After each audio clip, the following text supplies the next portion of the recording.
Hey there, and welcome to Converse County Conversations. I'm your host, Brandi Sorensen, your neighbor, and probably the girl in the truck singing country too loud at the stoplight. I want to tell you why this podcast exists and why I hope you stick around. I grew up in Utah in a family where storytelling wasn't just something we did. It's a way of life. My dad had a gift. He was a cowboy poet and a world-class storyteller, and he saw everything as part of a bigger story. Every town we passed through, every mountain, diner, cemetery, or rundown barn, he had a name, a memory, and a lesson tied to it. It wasn't just nostalgia, it was connection. It was knowing that a town isn't made of buildings, it's made of people. And those people, they carry dreams, mistake, grit, and sometimes a whole lot of heartbreak, but also hope. And those stories, they matter because they root us. Now I live in Converse County, Wyoming. I love it here, the land, the pace, the people, but something's been missing. I don't know the deeper stories. I know the headlines and the businesses, but not always the legacy behind them. I don't know who started what or who kept it going through the droughts, busts, or booms. I don't know who sacrificed what to build the towns we now live in, and I want to. So this podcast, it's me learning. It's me chasing those stories down, asking the questions my dad used to ask. It's me sitting down with longtime locals, business owners, ranchers, veterans, school teachers, and maybe even a guy who sells your coffee to find out what they've seen, what they've built, and what they love or lost right here in Converse County. This is about deeper appreciation.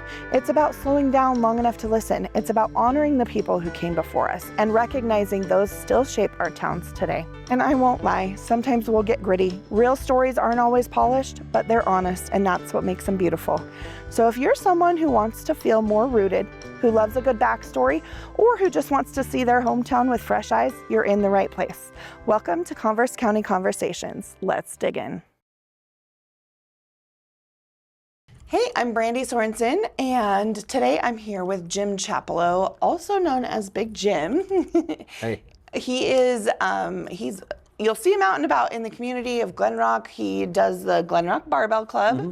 And he brought that here to Glenrock, as well as some other things we'll get into. So today, let's just start with, where did you grow up and what brought you to Converse County? I grew up originally in New England, Brandi. Okay. I moved all around the country and lived in different places and sometimes overseas with college and the military.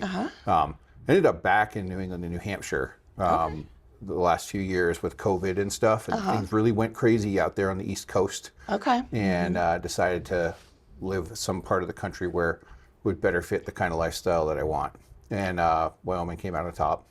And Glenrock was on our radar at the time when we moved here. Our next door neighbor in New Hampshire had several friends here. Oh, interesting. And Small world. And got on my Zillow searches and things like that. Came out here. And it turned out to be a really great community. Like, it really, really interested me. The first time I visited here was like the day of the sheep herders rendezvous. Oh, okay. And I was like, this is awesome. Yeah. That's exactly what I'm looking for. And housing dollar, get a lot more bang for your buck here than Casper, we found too. So it just made a ton of sense. Yeah, you're still pretty close. So Casper, you are also a professor over at Casper College. Jim has worked with all of my kids in different capacity a little bit, but you're a professor of business over at Casper College. How did you get into that?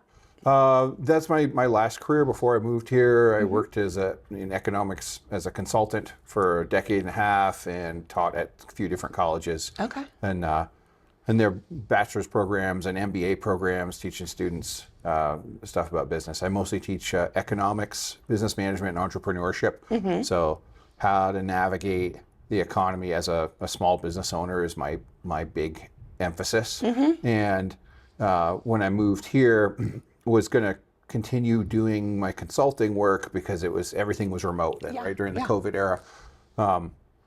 And just stumbled into Casper College, needed an adjunct. And I was like, well, I'll teach some part-time classes here too. And they pretty quickly said, hey, you're good at this. We want you to do it full time. And I love doing it. The students here, very high caliber students here. Okay. And that was something that, especially teaching at a community college, people sometimes worry about, what is the level of preparation that they're going to have. But they've all been great, and I love it at Casper College. That's great. And it's a little bit of a commute from Glenrock, but it's not bad at all. Yeah. Get the benefit of both worlds. So. Right. Yeah, and I love that you teach entrepreneurship, because there are, at least traditionally and before, if you go to business, you are learning a lot, at least from my perspective. I've never gone to college for business, but there are a lot of things that you can use as an entrepreneur, but you are learning like stuff, how to deal with HR and these bigger things. Yeah. And it's different being an entrepreneur. You still need the same, and so I love that they have that. Yeah, and it's interesting because like with entrepreneurship, people, they mean different things when they say that. Okay, yeah. For some people, it's all about tech startups, or what's going to be the next big thing that in the stock market or the financial sector or something like that. That's not at all what I teach. Like students, if they want to, they can go that direction. Right. But my big thing is self-employment and small business, and this was one of the reasons I came here to Wyoming. It's one of the top states in the country for that. It's a great place for people to work at independent business, and you know this, right? Yeah. And helping the students come into the college and then walk out with a business plan, or sometimes have their business already started, like Preston is already getting going on his, is really super rewarding for me. Yeah. It overlaps also with what I do here. The Barbell Club, when I moved here, part of my intention was I've been powerlifting, doing Strongman for 10 years or so at that point. Been doing some coaching and worked in a few different gyms, and I wanted to have a nice powerlifting gym where I could work out with other people who are serious about doing it. That was a team environment, right? And looked at possibly starting a gym, like a commercial gym in some different places. Glenrock's not a huge market for the commercial gym, right? And found the rec center here and partnered up with them instead. And got this going. And it's kind of my applied field experiment in running small business as well here. Yeah. From coming here myself. Yeah, that makes total sense. Wyoming is good for small business and entrepreneurship, as well as there's just so many people who do end up starting their own business, a trucking or whatever.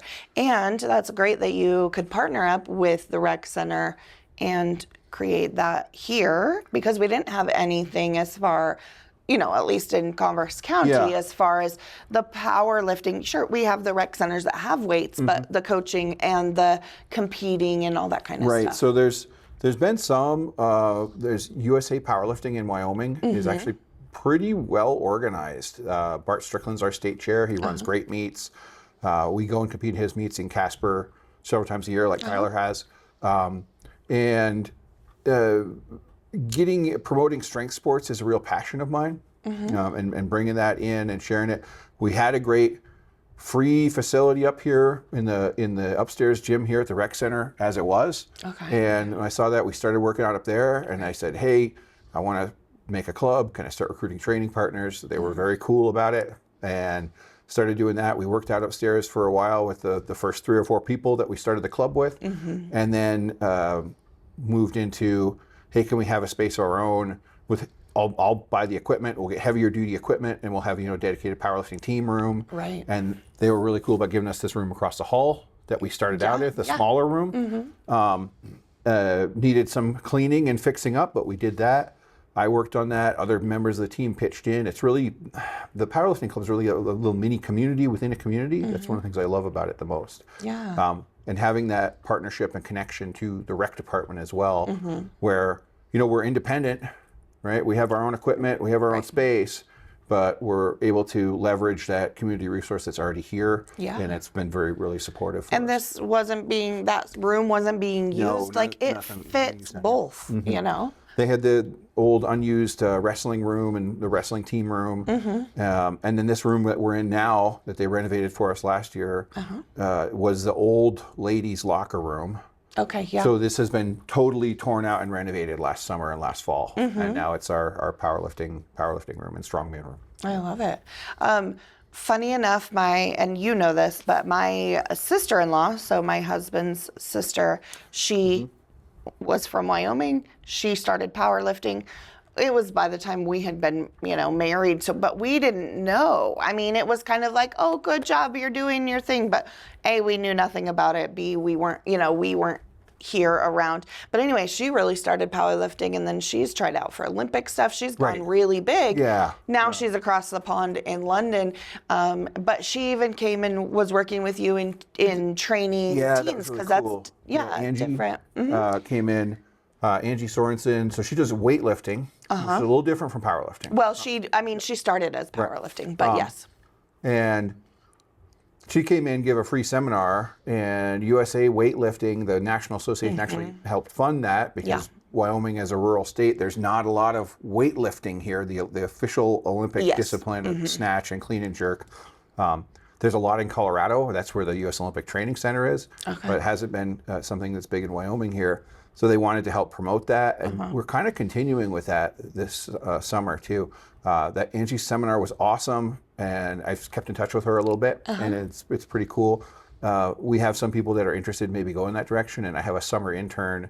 Oh, cool. Woody, he's actually one of my entrepreneurship students at the college. He wants to start his own gym someday. Okay.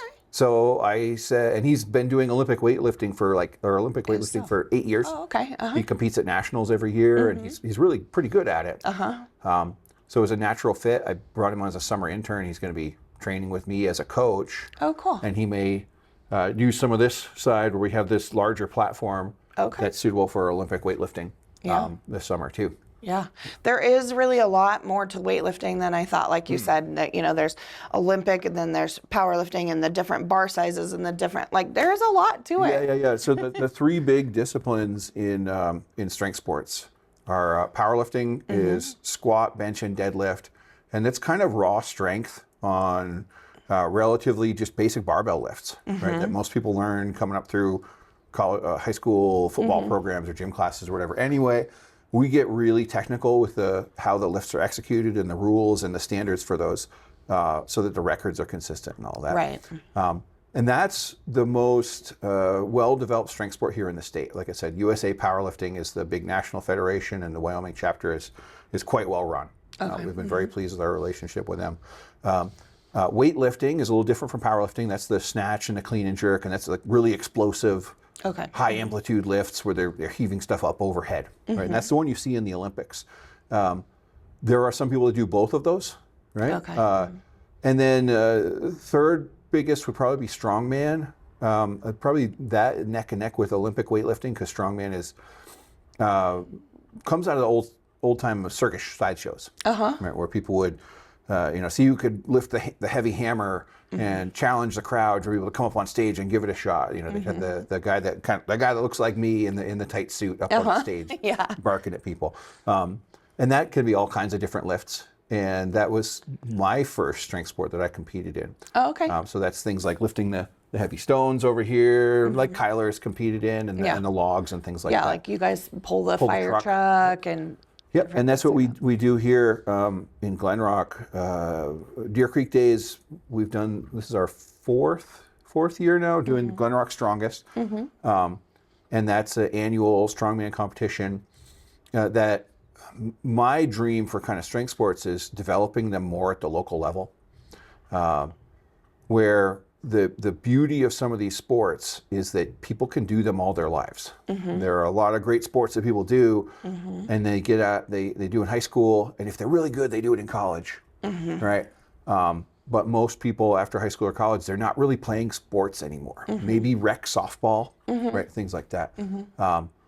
With powerlifting in particular, but with these other sports, it's more adult oriented in that people can do it into there are people doing USA powerlifting still into their 80s and 90s. Yeah. Right. And getting that more grassroots organized side for people as a lifelong pursuit is a big goal for me. Okay. Right? And that's what we did with the club here.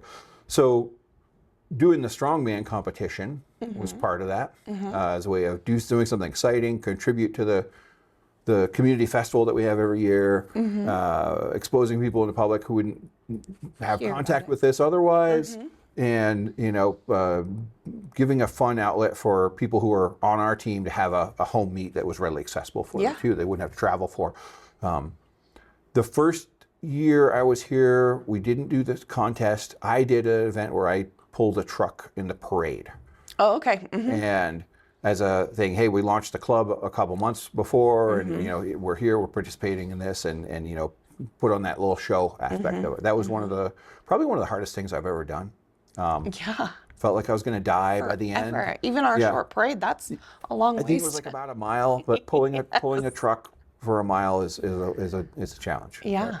Right? And then the next year we're like, okay, we'll do a show. Strongman. Five events, compete, give out trophies, encourage local people to participate and try it out. And we got everybody on the team doing it, and a few from out of town coming. We've had people from Cheyenne and Gillette and Casper and Douglas all come and compete in our shows too. Yeah. This year it's going to be on Deer Creek Days again, so we're gearing up for that right now. Yeah. I love that you've brought that on. It's been really cool to see the community more and more support for the Barbell Club and more people coming. You also do, just with you saying, all the ages, you do and you've brought in other things like Elkfit. Yeah. And the kids stuff, and I love that you're including and encouraging that. Sure, the rec center's always here, but I think it's easier or more when you have something to come here for. Having the structure, having the coaching is really important. Huge. And also, we do several different group fitness kind of activities. So we have our competition team, but then we have like Elkfit and other things that you mentioned there. That's part of popularizing it and getting it more out, encouraging people to participate. And we have a great facility here, so it'd be a shame if people not using it. One thing I've really loved from having contact here with the rec is how well utilized it is. I've been to a lot of places where their community rec centers were kind of run down and nobody went there. Right? We have a real gem here.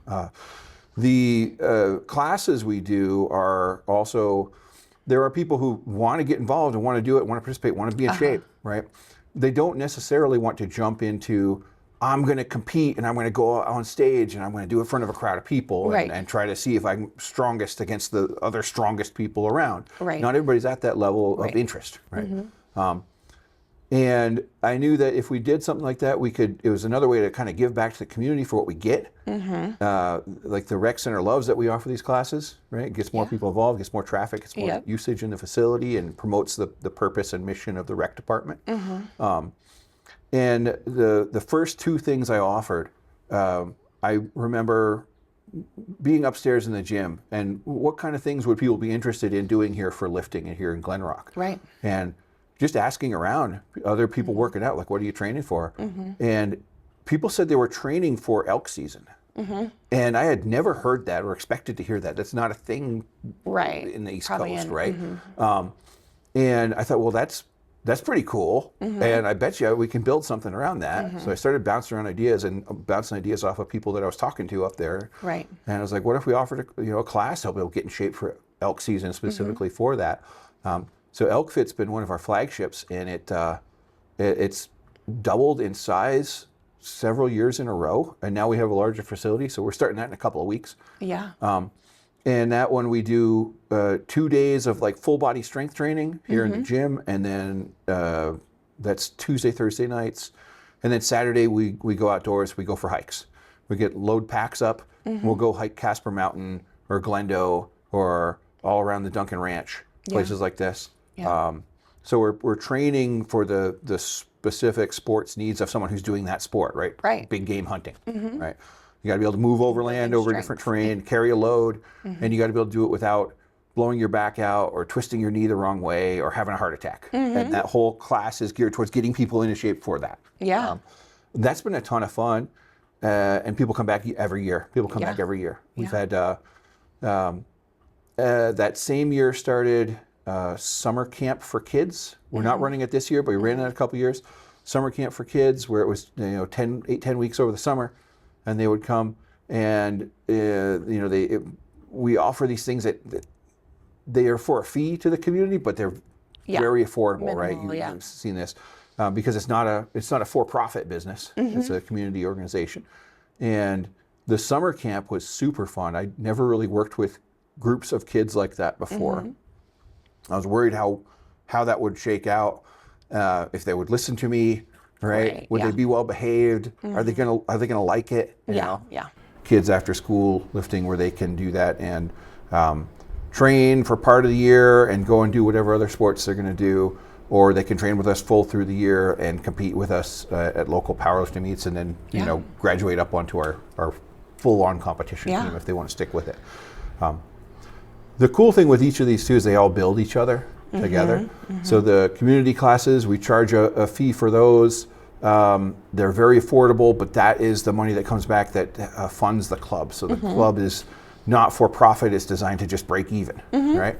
And that supports our competition team and what we do. And people that come through those programs, then those people may decide they really like it, and then they want to participate formally in the sport of powerlifting. My right-hand woman, Brittany Elliott, she's here, started with one of our classes, Planet Booty, that we run for women in the wintertime, and decided she fell in love with it and wanted to try powerlifting and stuck with it. And she's been with us for several years now, which is great.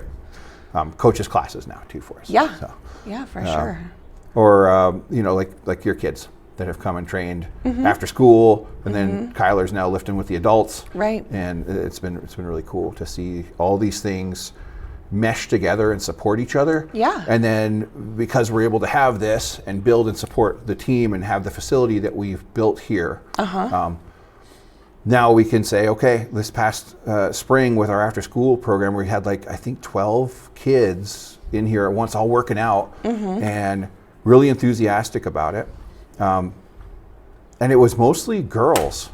I didn't necessarily expect that, but it was mostly girls here lifting heavy barbells and doing things they never thought they could do.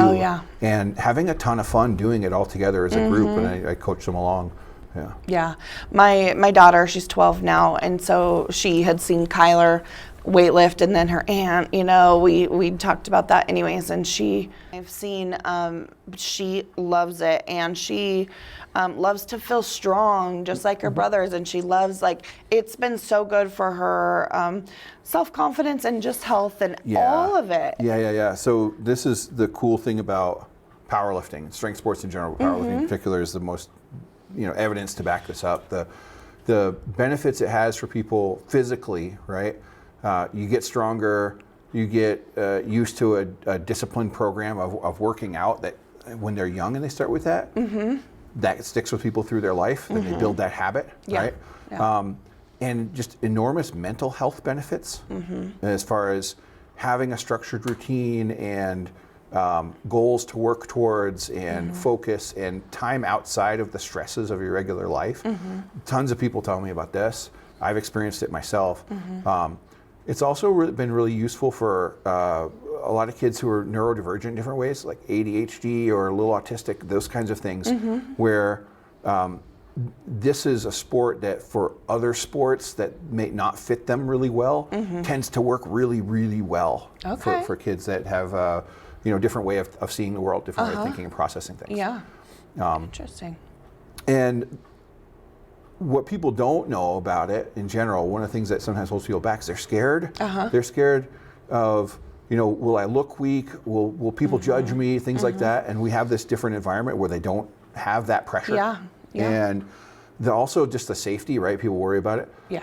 Powerlifting is, I was looking at some of the data recently, and powerlifting injury rates are on par with like yoga or golf or ping pong, right? Actually, like the two safest sports I could find as far as injuries were powerlifting and target shooting. And it's because they're sports that have such a deeply ingrained safety culture. Right? And people, they worry about that. So it's if you're learning it the right way. If you're fooling around on your own with your buddies and trying to figure out things for yourself, that's different, right? And that's not powerlifting.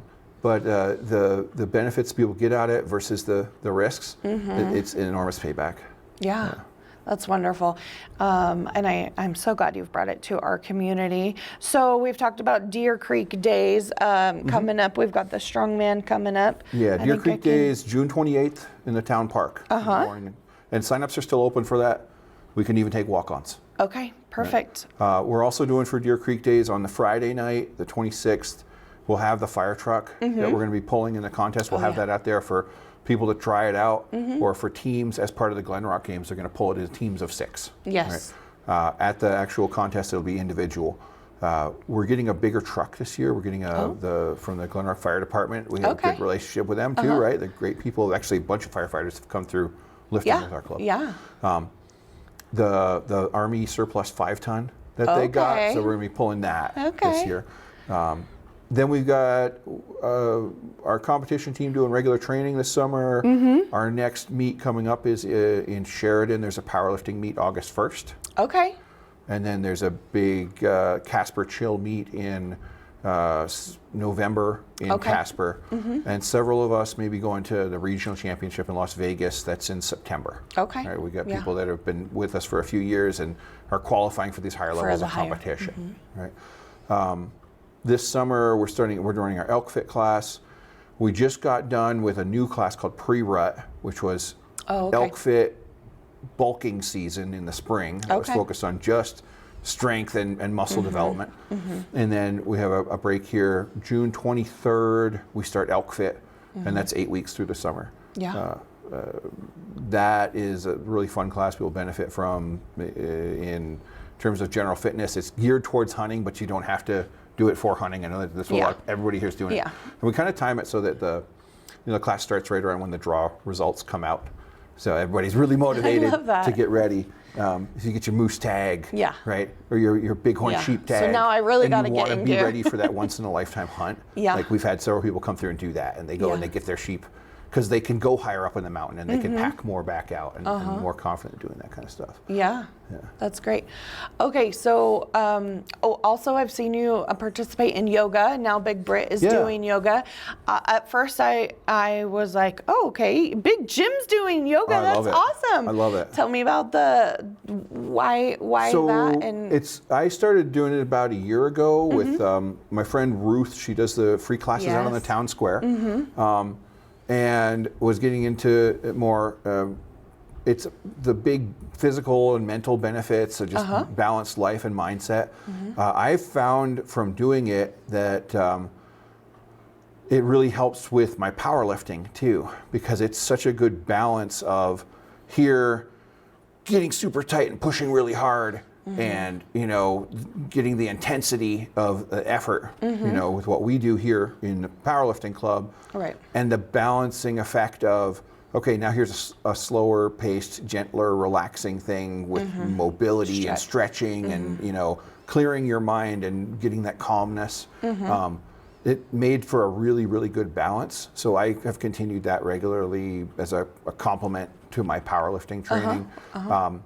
Brittany has been into it for a long time, and she just finished her training to be she's a yoga teacher now. So she's doing classes here at the rec. So she does some lifting classes with us. She trains and competes in powerlifting on our team, and she's also teaching some yoga classes here now. And I encourage my lifters to try it out. Again, weirdly, it's one of those things like powerlifting where people they let things hold them back, and they're like, oh, that's not whatever for me. They're thinking. But the balance between the two and the complementarity between those two things is really, really awesome. Yeah. And of course, when I go to yoga classes, I say, hey, you guys should all try powerlifting too, right? So, yeah. I appreciate that because I've told my husband and my son, you guys should try yoga. And coming from the mom and the wife, it's like, okay. But when they hear like, oh, Big Jim does yoga, okay, maybe I could try it. Yeah, no, it's awesome. I love it. That's awesome. Okay, so being, this is still a business. It's not it's not for profit. We're an LLC. Okay. It's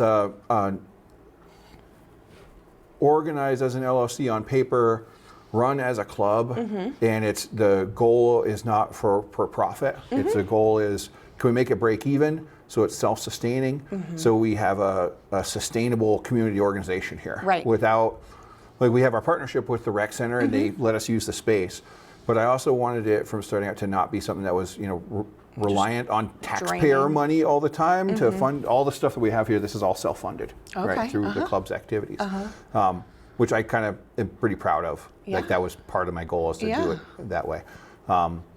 And it's cool because Wyoming has a special category. This is something I teach my entrepreneurships too, entrepreneurship students, for low profit LLCs, where it's organized as an LLC as a business entity.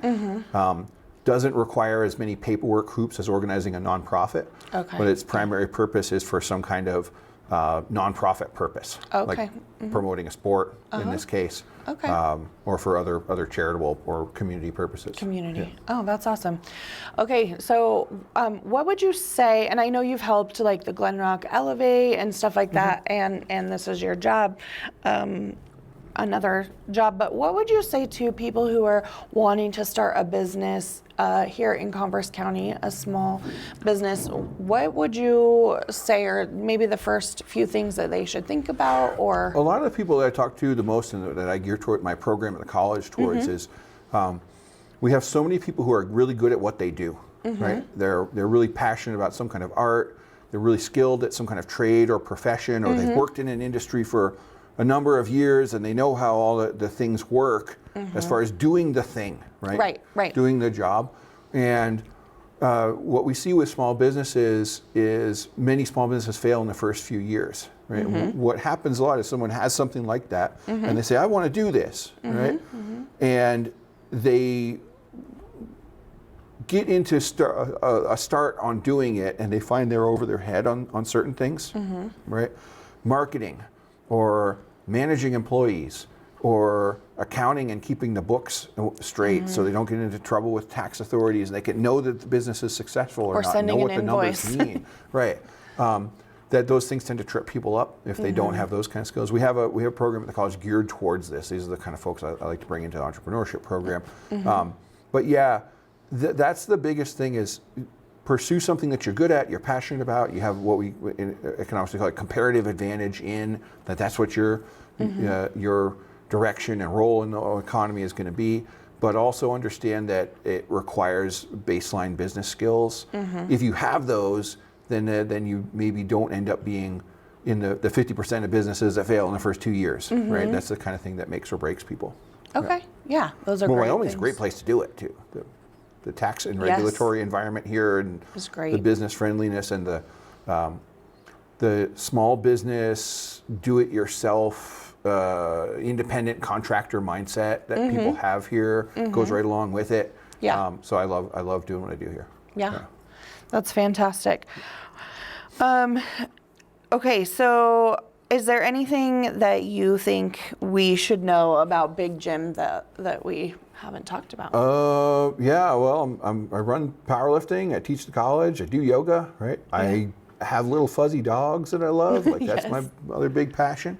And I have really benefited from being here in Glenrock and being so connected to the community. The small town feel and the level of involvement that people have here, that if you move here and you don't take the attitude of, I'm going to change things, right? And you take the attitude of, here's the community, how can I be part of it and contribute, is really welcoming and really, really beneficial. That's been enormous for me. Yeah. Well, that may have answered my last question that I always ask everybody is, what would you say to the next generation of Converse County residents, whether that's kids growing up into it or people moving here? And so would you get involved, embrace the life here. If you move here, you're moving here for the reason to get that and be part of it. Yeah. I mean, I brought my own, what I have to bring to the table too. But, but you fit it into what's here. Yeah, and seeing what's around and taking up new things. I didn't hunt before I moved here. Like since I was a teenager, I went hunting a few times, with older brothers or relatives.